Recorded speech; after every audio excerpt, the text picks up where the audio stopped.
What's up, everybody? Joshua here with Roth to rewind the new 50 Shades of Grey trailer. 50 Shades of Grey. Originally, this film, if you guys don't know, was supposed to come out against Guardians of the Galaxy. So it was Beaver versus Raccoon, but that's changed. So let's talk a little bit about this. Go back just a little bit. What we're going to tell you about today, and I don't know that everybody knows that. A lot of people know this. This started out as Twilight fanfic.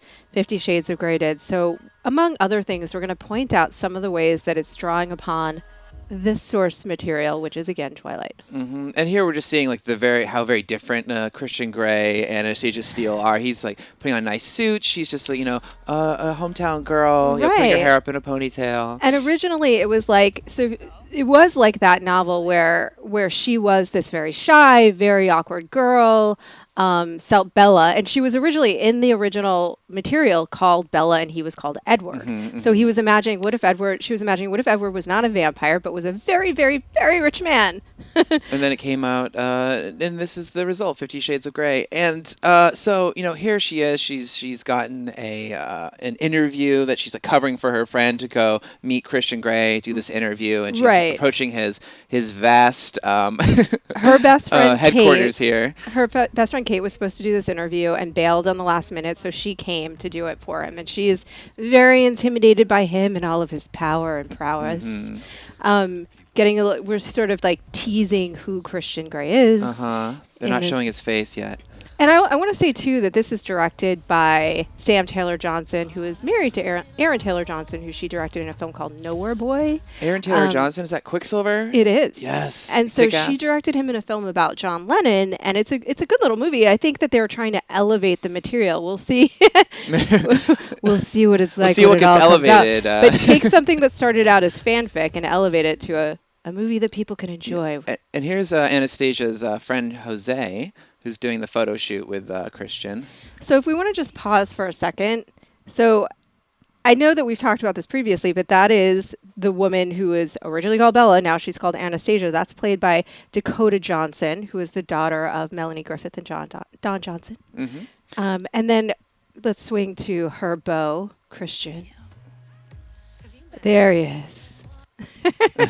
Here, and Anastasia works at a hardware store, and this, they don't show it right here in the trailer, but he's purchasing like rope and like ties and stuff. Yeah, this is a bit of foreshadowing. This is Christian, played by Jamie Dornan, and he, this is kind of his biggest film to date. It's sort of potentially his breakout role. We'll find out. But the idea is he's kind of conflicted. He knows that, hold on for 1 second before we get to the money shot. He's kind of conflicted. So again, like Twilight, like Edward, he feels like he's dangerous for her and is attracted to her, but doesn't want to sully her innocence. But she also is interested in him. But boy, does some stuff get sullied, I tell ya. And here he goes. He gives in to his temptation. And here's another bit of like the first, like, oh, like this is supposed to be like their first kiss, and he's grabbing her arms and like pinning her down again, like big indicator of what is to come. Yes, he has certain proclivities that he needs satisfied. that this is her. She's never had sex before, and so he's basically shooting her off the deep end. Yes. That was great. Took me a minute to think oh, yes. Hold on. I need a drink. Hold on. Okay, good. Yeah, we're enjoying some drinks while going through this. And here he is, like, strapping her in. He seems to always, like, sort of, like, taking control and, like, tying her down. Yeah. Even before they get to the bedroom. Oh. And, yes. So, of course, they develop this sort of like weird, I wouldn't even call it a romance. She thinks it's a romance. Well, this is what's happening. So, yeah, basically the whole idea is, again, like that original novel, like he's very controlling. And if you open it up, he says, open it up. Open it up, Roth, like that?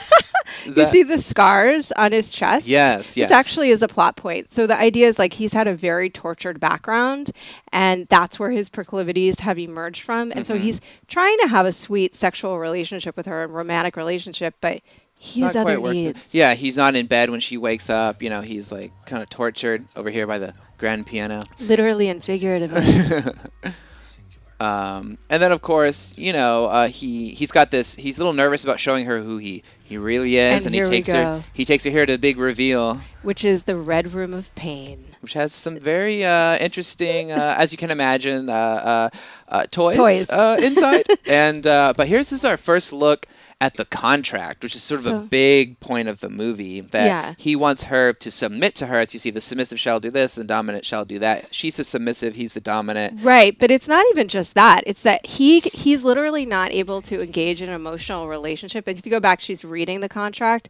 So he has a contractual relationship with everyone that he enters into any kind of romantic relationship with, so that it's not about them connecting as human beings, but just that it's very clear what each one of them is supposed to do. And it's weird stuff too, like you have to eat 3 times a day, and like this is the amount. But why does he need to tell her that? It's very about like her diet, and she has to like exercise a certain amount of time and be available to him at certain times during the week, and it is very strict, and that's part of it. It's a little. And she's deciding the blindfold. The blindfolds. She's deciding if she's going to like engage and see if this thing can work. Yeah, because she wants a typical romance, and he wants anything but.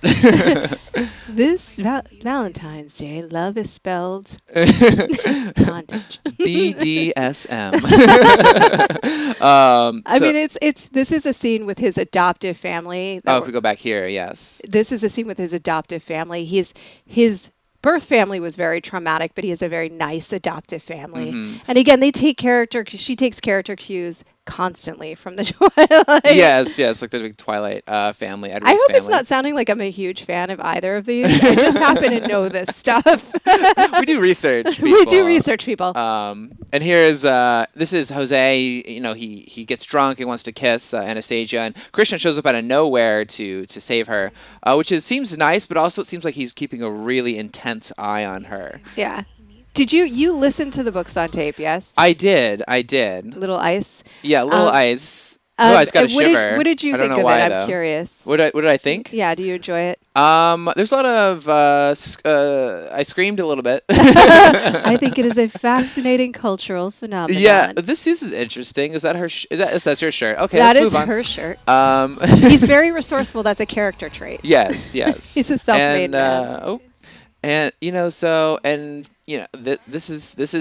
is a cultural phenomenon. It Something really like is. this going. Beyonce did music for it. Yes. Now it's a cultural phenomenon. This Valentine's Day on 2015. I can't wait to see how people respond to this. It's going to be great for all things 50 Shades of Grey, all things Beyonce, and all things a cultural phenomenon. Keep it locked to IGN.